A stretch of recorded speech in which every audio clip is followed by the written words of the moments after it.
Instead of having to constantly look for the cache cleaner and the memory cleaner and all of that stuff that's found in the settings of your Xiaomi phone, you can add a widget on your home screen that will allow you to quickly and easily go ahead and just simply tap on it here, take it to the section here, and clear out unnecessary items running in the background.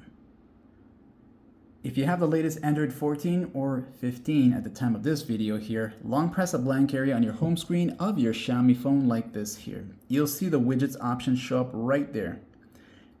Then from here on, within the widgets section here, just simply go down until you find this one here.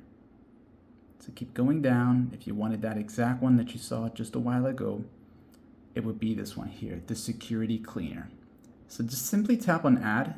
It'll be a tiny widget like this size here, and of course there's the bigger ones. If you're interested, look for that one. And of course now you can long press and place it to somewhere else that you want it to be. And then once you're done with that here, you can simply just tap on either one of them. That'll take you into the settings area. So this here is going to take you to the cache cleaning section. Then the other one is going to take you to the memory cleaning section here. And that's going to boost up your speed. It's going to free up some memory and boost up your speed for your Xiaomi phone. So if this guide helped you out in any way, don't forget to like and sub.